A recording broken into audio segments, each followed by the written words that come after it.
Hello student, कल आपको बीमे विश्लेषण के टाइप ऑफ 3 कराया गया था। उसमें हमने क्या दिया था, हमारे पास कुछ सूत्र अपने आप हमको बीमे दृष्टि के आधार पर उनको स्थापित करना था।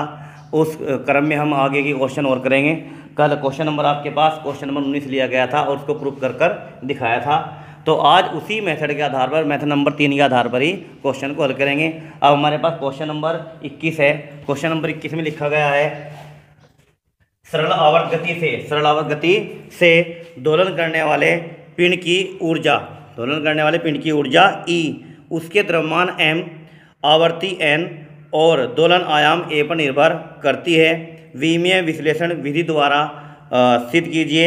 E समानुपाती m n square into a square. हमको ये फार्मूला प्रूफ करना है और हमको दे रखा है एक सरल अवगति करने वाले पिंड की जो ऊर्जा है वो E, वो हमारे पास 3 बातों पर निर्भर कर रही है। एक तो द्रव्यमान m पर निर्भर करती है, उसकी आवर्ती n पर निर्भर करती है और जो दोलन आयाम है वो a पर निर्भर करती है।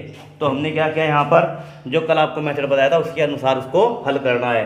तो क्वेश्चन नंबर 21, तो उस क्वेश्चन में हमने थ्योरी के अनुसार ही लिखा जाएगा, दोलन करने वाले पिंड की ऊर्जा, दोलन करने वाले पिंड की ऊर्जा E। बुक वाले ने दे रखी है हमें कि दोलन करने वाला जो हमारे पास पिंड है उसकी जो हमारे पास ऊर्जा है वो ऊर्जा हमारे पास दे रखी है, उसकी ऊर्जा E। वो हमारे पास 3 बातों पर निर्भर करती है। एक तो उसके द्रव्यमान पर निर्भर करती है, उसकी आवर्ती पर निर्भर करती है और उसके जो आयाम है उस पर निर्भर करती है। तो यहाँ लिखेंगे हम, दोलन करने वाले पिंड की ऊर्जा E, द्रव्यमान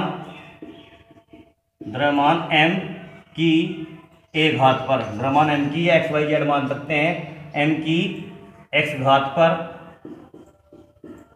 आवर्ती दे रखी है हमारे पास n, आवर्ती n की b घात y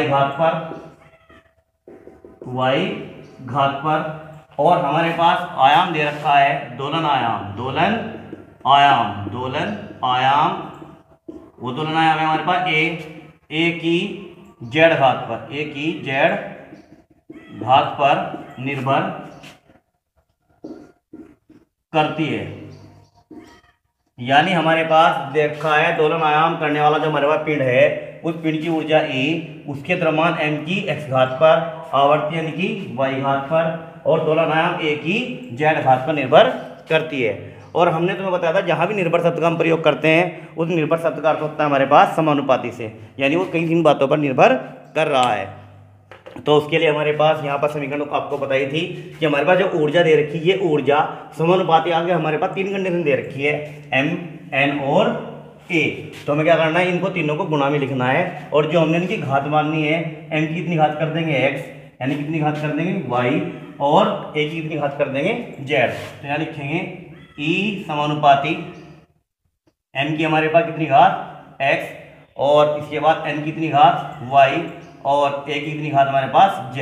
ये हमने घातें मान ली। तो हमारे पास क्वेश्चन नंबर हमने मान लिए फर्स्ट। अब नियम ये कहता है कि हमको समानुपाती को हटाना होगा। तो समानुपाती को हटाने के लिए हमें क्या करना पड़ेगा, नियतांक लेना पड़ता है। नियतांक हमने ले लिया यहाँ पर k। तो m की कितनी घात x, n की कितनी घात y और a की कितनी घात हमारे पास z। अब k क्या है, यहाँ पर नियतांक है, जहाँ हमारे पास k एक नियतांक है, इसकी कोई विमा नहीं है, अर्थात जो विमाहीन है, इसकी कोई विमा नहीं है, ये विमाहीन है। अब हमने क्या कर दिया, k को यहाँ से हटा दिया। अब हमारे पास E बचा, m की घात x और n और a। m यहाँ पर द्रव्यमान है, n आवर्ती है, a आयाम है। दोनों ओर की विमाएं लिखने पर, दोनों ओर की विमाएं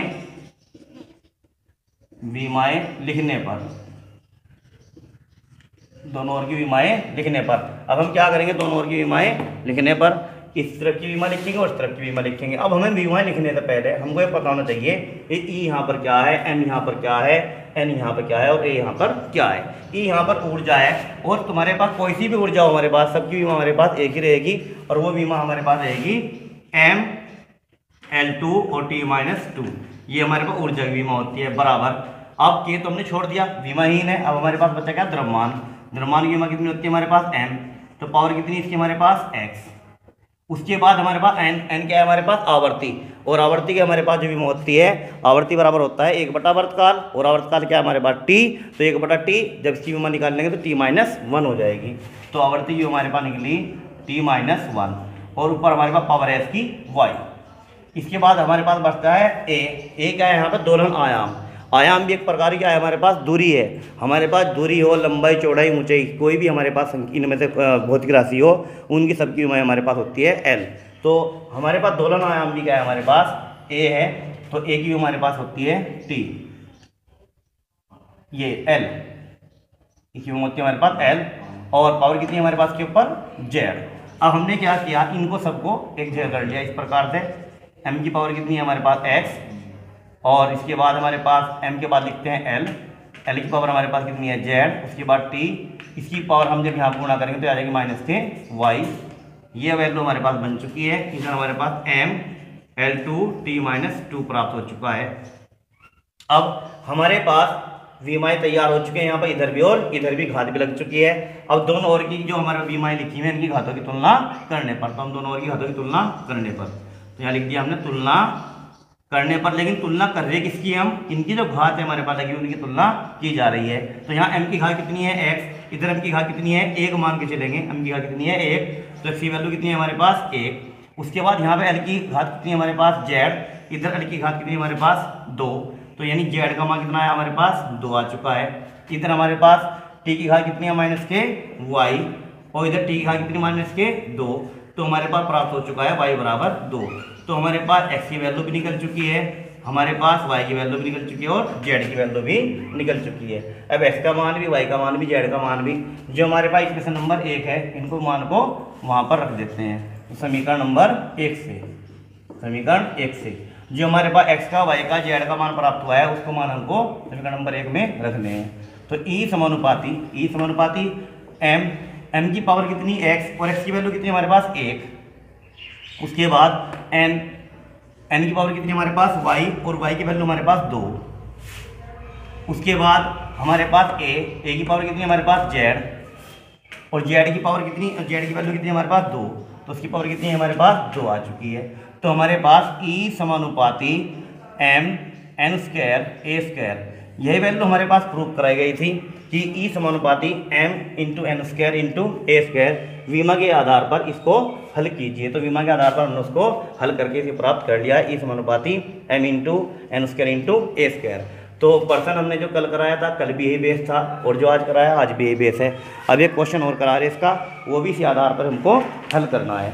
अब क्वेश्चन देखते हैं, इसके बाद आगे का क्वेश्चन। अब इसके बाद जब क्वेश्चन आगे करेंगे वो भी इसी बेस पर हमको हल करना है। अब हमारे पास वैल्यू प्राप्त होगी। अब हमारे पास क्वेश्चन नंबर इसका हम लेते हैं, क्वेश्चन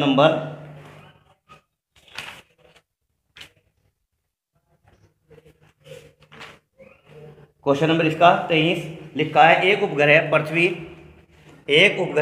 पृथ्वी का द्रव्यमान लिख रखा है इसने m के चारों ओर r त्रिज्या की वर्ताकार कक्षा में घूम रहा है।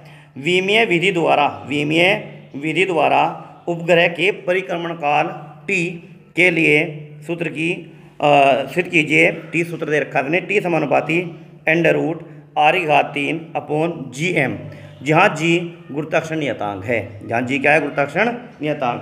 तो हमारे पास जो t है, हमारे पास t, वो t के लिए फार्मूला बनाना है। और t किस बात पर निर्भर कर रहा है, वो किस बात पर निर्भर कर रहा है, उसकी त्रिज्या पर निर्भर कर रहा है, उसके द्रव्यमान पर निर्भर कर रहा है, और g हमारे पास गुरुत्वाकर्षण नियतांक है, उस पर निर्भर कर रहा है। तो हम इसके लिए फार्मूला तैयार करना है।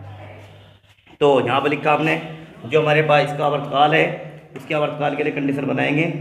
तो पृथ्वी का जो हमारे पास उपग्रह के परिक्रमण काल t के लिए फार्मूला, उपग्रह, क्वेश्चन नंबर है हमारे पास 23, उपग्रह का परिक्रमण काल t, जो उपग्रह है हमारे पास उसका परिक्रमण काल कितना है, t।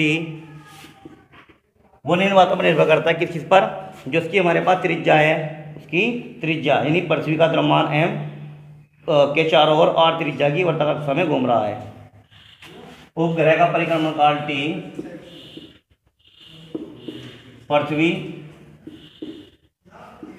के द्रव्यमान जो m दे रखा, पृथ्वी के द्रव्यमान m की a घात पर, उसके बाद जो उसकी त्रिज्या है, त्रिज्या r दे रखी है, r की b घात पर तथा हमारे पास गुरुत्वाकर्षण नियतांक है, गुरुत्वाकर्षण नियतांक वो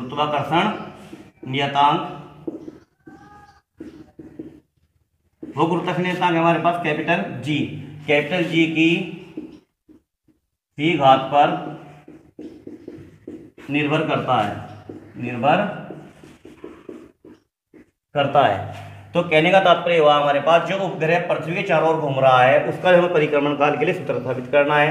हमने माना उपग्रह का जो हमारे पास परिक्रमण काल है, माना लिख देंगे यहाँ पर, माना उपग्रह का जो परिक्रमण काल है t वो पृथ्वी के द्रव्यमान m की a घात पर, और जो त्रिज्या हमारे पास इसका राउंड कर रहा है उसकी त्रिज्या की r की b घात पर, और जो हमारे पास गुरुत्वाकर्षण नियतांक है कैपिटल G उसकी c घात पर निर्भर करता है। तो हमारे पास अब ये जो t है तीन बातों पर निर्भर कर रहा है, m और r और g। तो आपको बताया गया था, हमको कैसे लिखना आपको, t समानुपाती, सबसे पहले नंबर पे क्या है m, समानुपाती में दिखाइए इसको, और पावर कितनी रख रखी है हमने इसकी a, तो m की पावर a। उसके बाद फिर हमारे पास दूसरे नंबर पर r की पावर कितनी है b, सबको गुणा में लिखना है, और फिर g की पावर कितनी है c, इंटू जी की पावर c।